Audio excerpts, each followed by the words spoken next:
Don Bittick is a distinguished Toastmaster out of Franklin, Tennessee. He is a project manager and business analyst for HCA Healthcare in Nashville, Tennessee, where he has worked for 31 years. He has led and served on many diverse teams made up of people with varying skill sets, backgrounds, cultures, and ages at one of the largest healthcare companies in the world. Don holds a bachelor's degree of science in computer technology from Purdue University in West Lafayette, Indiana. There you go.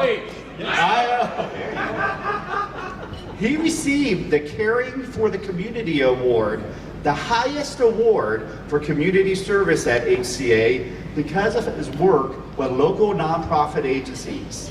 Don has also served on the board of directors for Habitat for Humanity of Williamson County in Tennessee, and was responsible for organizing the second largest fundraising event there, an annual 5K Thanksgiving Day race. He's been a Toastmaster since 2001 and is a member of his home club, HCA Creative Articulators. He has held a number of high-profile leadership positions and attained the Distinguished Toastmaster designation, our highest level of educational achievement in the organization. He believes that everyone has a story to tell, but says they don't always have the confidence to share it with others. He says, I've witnessed many members develop the confidence to share their stories, make lifelong friends, and improve their lives as personal and professional opportunities became available. Ladies and gentlemen, please help welcome Region 5's International Director, our International Director, Distinguished Toastmaster, Don Bittick.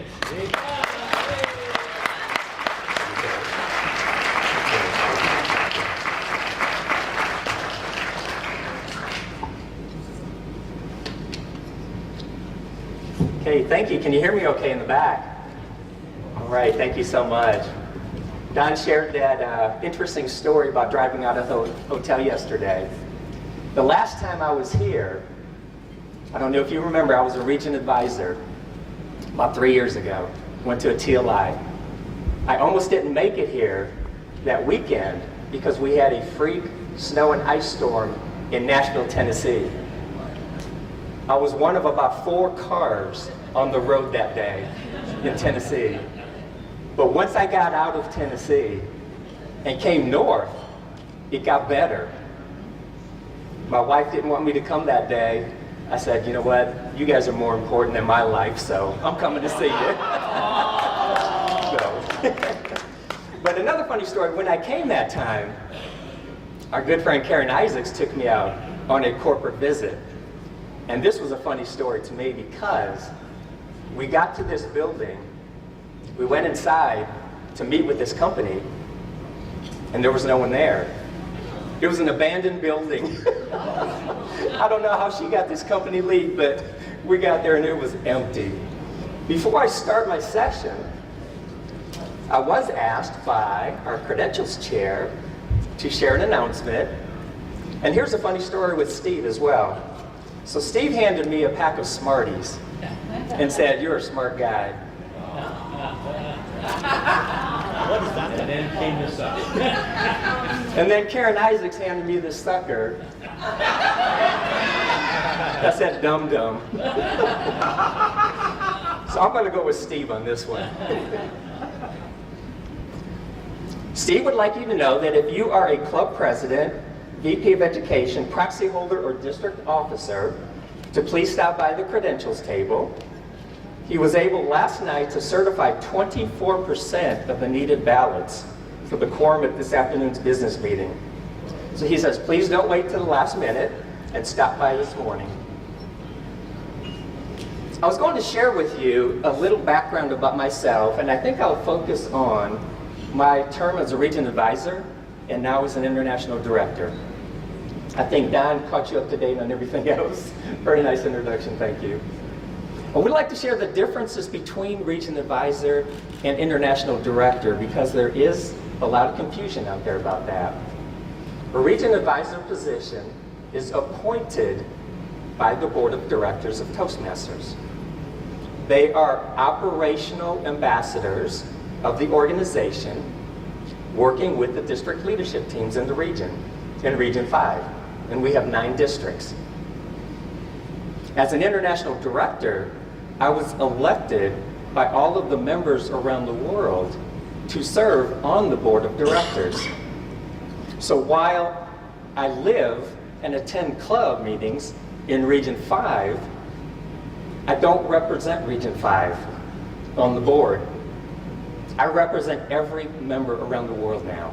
So that's the biggest difference between region advisor and international director. And a funny story about the elections this year, I ran unopposed, but I considered it as running against other people because someone could stand up at the floor meeting and nominate themselves. Nobody did. And I had a lot of people come up to me afterwards and they said, Don, we've never seen anyone work so hard for one vote. Because when you run unopposed, they cast a vote of 1-0. So that was interesting. Before I get into my section, I want to share a couple of stories with you. The first story is a story about a gentleman that I know, a friend of mine named Eugene. Eugene changed the way that I view Toastmasters. When I joined Toastmasters, it was all about me. I wanted to improve myself. Had no aspirations of being an international director. That came later. And I work for a company that has 5 clubs, 5 Toastmasters clubs, and we help each other to improve our status in the company and in our community. And I thought that's what Toastmasters was all about. Until I met Eugene at a club meeting in another club. Eugene stood up here and gave his icebreaker speech. I've never heard anyone stutter so much in my life. It was painful. I know it was painful for him. And it was painful to listen to. And I thought, what can Toastmasters possibly do to help him? But he stuck with it. 2 years later, Eugene asked me to participate in an informational meeting at Vanderbilt University for people who stutter and people who support them. And Nashville Public Radio was there to film this, and he asked me to speak with him at this meeting because he knew that when I joined Toastmasters, I had a slight stutter myself. Now he stood up and spoke first, and it was deja vu, his icebreaker all over again. And I thought, okay, 2 years have gone by, maybe Toastmasters cannot help people who stutter. And then it was like a light switch, and he turned it on. And he started speaking as well, if not better than I could. And he told his story. He was finally able to tell his story because he now had that confidence because he didn't stutter as much. So this is his story, and it changed my life as a Toastmaster. He said for the longest time, and this is a gentleman in his 50s, for the longest time, when he would go out to a restaurant or to a drive-through, McDonald's, he couldn't order what he wanted off the menu because he could not pronounce it clear enough for the person on the other side to understand him. And you know those speakers, they're bad enough anyway, right? He had to settle for things that he could pronounce clearly and eat. Now, 2 years after being in Toastmasters, he can go anywhere, he can order anything, and I broke down in tears. I thought, you know what, this is what Toastmasters is about. It is about changing lives, and Toastmasters changed his life. And I was so proud to know him at that moment, and so encouraged. Eugene went on to charter the 3rd Toastmasters club in the world dedicated to people who stutter at Vanderbilt University. And he was in the Toastmasters magazine, if you saw it about a year ago. Look it up, Eugene Johnson, and you can read about him. But that was my defining moment in Toastmasters. Now, to get into our session here, we're going to talk today about membership growth, membership retention, and reopening that back door for people who leave, but we want to bring them back. Is that okay if we talk about that today? Okay. I vote yes. Thank you. Now I'm going to need your help though, because I've never been accused of being the smartest person in the room, so I need your help in sharing ideas today on these subjects. But I want you to think outside the box, and I'll share a story. It's called the Ham story. A young couple was married, and they were celebrating their first Thanksgiving together. And the husband went into the kitchen while his wife, his newlywed, was preparing the ham for dinner. And she took out the ham, and she cut off about 6 inches on both ends, and then put it into the pan and cooked it. He thought that was kind of odd, but he didn't say anything. He was a newlywed. He wanted to support his wife and encourage her. Thank you. Christmas came around. She pulled out another ham and cut off the ends and put it in the pan. So he finally asked her, he said, "Honey, why do you cut off the ends of the ham before you cook it?" And she says, "I don't know. That's the way my mom did it." He said, "Well, I'm curious. I'm calling your mom." So he called her mom. He said, "Mom, why did you cut off the ends of your ham?" She said, "I don't know. That's the way my mom did it." So he said, "I'm going to call your mom." So he calls his grandmother, and he asks her, "Grandma, why do you cut off the ends of your ham when you cook it?" She said, "Well, back in the day, we did not have these big pans that you have now. We had smaller pans, so we had to cut off the ends of the ham to make it fit in the pan so we could cook it." So the point of the story is, as Toastmasters, let's think outside the box and question why we do the things we do. And if they don't make sense, don't cut off those ends of the ham. Just put it in a bigger pan, right? Okay, so let's go with membership growth. And I'm glad there are more people in the back now, because I was going to ask you to move forward, but I think this will work just fine now. Last night really inspired me with the trivia contest. Raise your hand if you participated last night in that. Yes, thank you. Wasn't that fun? That was fun. We're going to have another couple of contests this morning. So at your tables for the next 3 minutes or so, brainstorm ideas on how to grow your membership in your club. Write down as many ideas as you can, and the table that has the most ideas will be the winning table. Now, I will share one other thing with you. I do have some prizes. So if somebody in this room comes up with an idea that I have never heard before, you're going to get a prize. So go ahead, you've got about 3 minutes, brainstorm ways to get membership growth in your club. We have music. We need some Oh, that's right. simulation. Do we have any singers in the room? There you go. Not me. Jason, you got your flute? Did you bring your flute? Oh.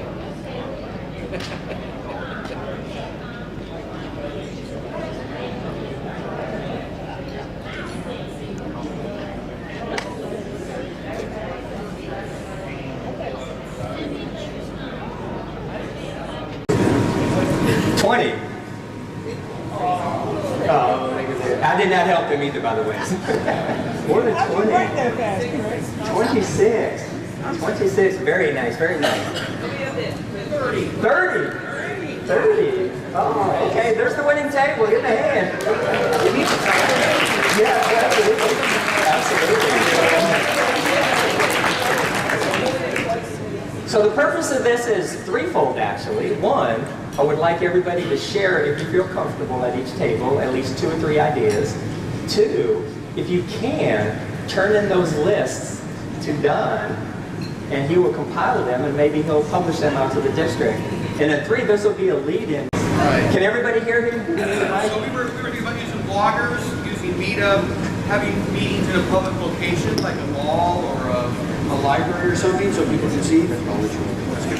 Snapchat, inviting people with food, using posters, and thanks to Spider, I think the most important one, kidnapping. All right, 29. Beware of getting in a car with Brad Craig. Fire. Okay, last night I have to share this. I was sitting at a table with a gentleman, and please, I hope nobody has this idea down. He said that Toastmasters takes you to newer heights with a hot air balloon drop of flyers. Okay, before we go any further. Yes, right here. So we don't have anything as creative as a hot air balloon. However, we focused on both community and corporate. What we cut down for a community club is a whole social media campaign. So think about all the different forms of social media. And then for corporate, having something incorporated for new hire orientation. Thank you. All the way in the back. Gentlemen. David Hill. I have to make Don Schulze proud. One of the ideas that my second club came up with that we're doing on November 29th, we're going to have an open mic night. And it's in conjunction with speakeasy clubs. We're going to allow people from the community, from other speakeasy clubs, and Toastmasters to come up and speak on a stage. And it's not just for Toastmasters. It is a membership drive, but it's an indirect membership drive.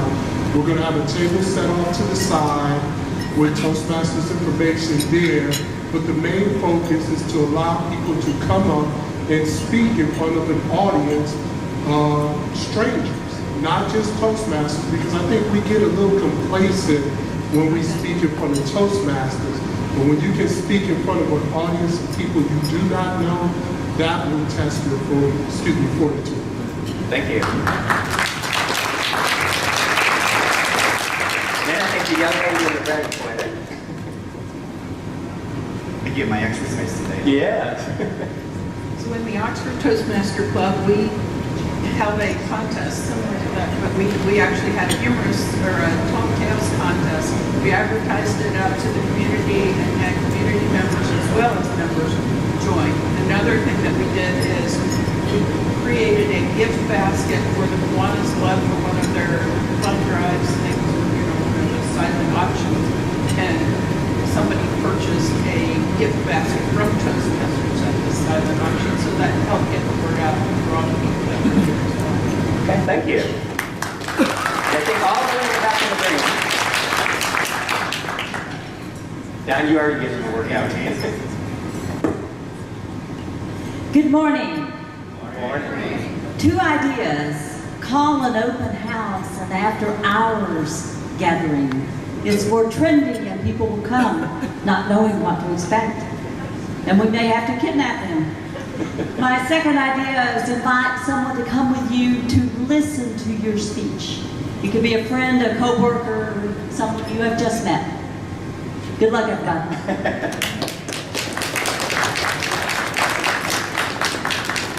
That young lady, then one up here, and then we'll move on. We have sex before, during, and after the meeting. What? Speaker, evaluator, exchange of information. Speechless. Oh, man. Way to go, Carol. I think that deserves a coin. What do you think?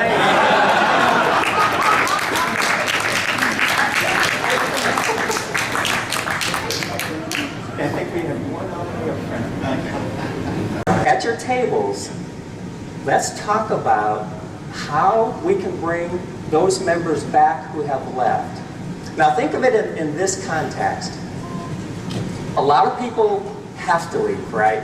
They get relocated or something else happens in life that they can't attend anymore.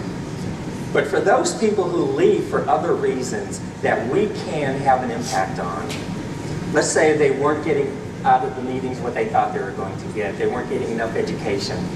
Let's say they didn't like the meeting format, or they didn't like the date or time. You know, think about it in terms of that. How can we reach out to those people and get them back in? And I'll share with this. Of a survey that World Headquarters did, 33% of the people who leave their clubs would have stayed had one thing been different about their club. So there was something in the club that they didn't like, and that's why they left. 33% those who leave. So think about ideas how you can reach out and get those people back, and in about 3 minutes or so, we'll come back together. My heart is with the Big Ten, obviously.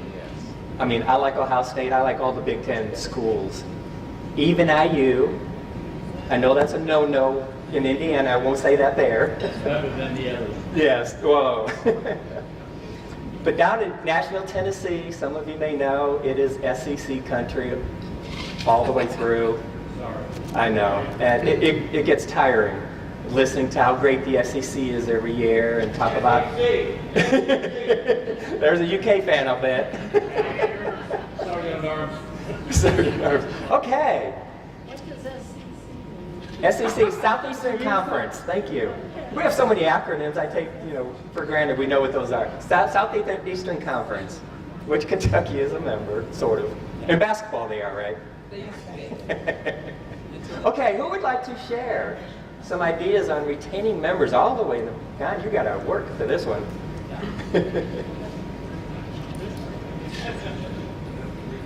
Okay, now I have one prize for this round. And for those of you who were here last night at the trivia contest, our team got second place, and this was our gift. So I am not above re-gifting. So this will be the prize this round. I very much appreciate it, thank you, but this is my gift for this round. Yes, sir. Sure, so my name is Todd Hughes, first time here, so currently serving Polaris Toastmasters in Columbus, Ohio. Go Bucks, today at 3:30. I will be at a conference meeting with one eye on the meeting and one eye on my phone. I will admit that. So I probably should say I have a great district director, not that Dave Culver just showed up, but so we have had a really great response. Now my situation is a little bit unique as VP of membership because it's a corporate America setting, right? So we have in our building over 10,000 employees. But even in our building, oftentimes it is difficult, as you know, Don, to retain people. This year we only lost 3, and the blessing was the 3 that we lost was because they were relocated to different buildings in way of their job assignments. We strategically set up a membership drive this year, and we did so in September. We've never done one in September before, but we knew that that might really play out to those that need to obviously renew their membership in October. And we wanted it to be unique. I know that all of us deal with stress in different ways in our jobs. So we took our entire team to Maui. So we had a Maui membership drive. So for that hour that we were together, from 11:30 to 12:30, as much as we could, we made Maui appear in our meeting room. So from everything from things that were on the walls to even my parents built a tiki bar for this occasion.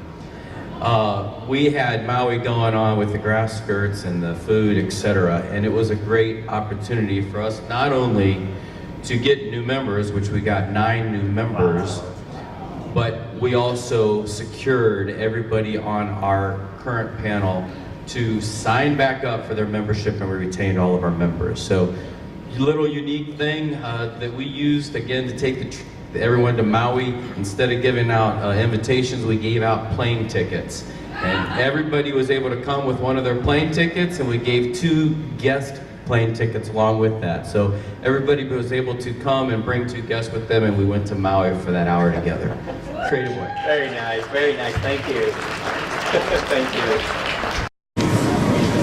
We've mentioned a lot about mentoring, and a lot of people want to mentor, but they don't know how. So I think the key is to mentor the mentors. Make sure that they are trained and they're confident and they know how to mentor the person that they're taking care of. Absolutely, thank you. Thank you. So we're people first and Toastmasters second, and we need to stay connected as people. Toastmasters, where members have their best birthday every year and have your members sign it and send birthday cards. Nice, thank you. And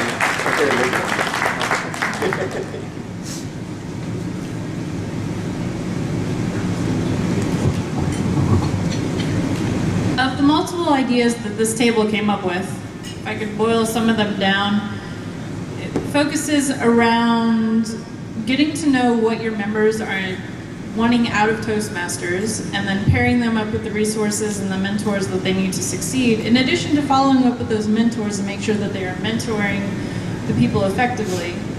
And also just have fun, have checkpoints for halfway points for the CL, for the CCs. And one of the clubs at the table does a fun thing for each icebreaker. Whoever has the icebreaker will get to take home a little ice globe traveling trophy in addition to picking out a packet of ice-breaking gum, and that produces the momentum and allows people to look forward to, hey, I'm gonna get this little snow globe that has a penguin in it because I did my icebreaker and I feel part of this group. Thank you. Thank you. One of the best books I've read was from him recently, called Personally Speaking. It's a compilation of all of his writings that he did in the newsletter, the Toastmasters newsletter. And one of the things he said in there really opened my eyes about our club meetings and the purpose of them. Dr. Smedley said that we are an educational organization. Now, we serve our members, but we are an educational organization. And if somebody joins our club with a goal, and they reach that goal, according to Dr. Smedley, and I happen to agree, it's okay to let them go. They came in, they met their goal, and they're gone, which is good. He said, however, and this is where every one of you can help with now.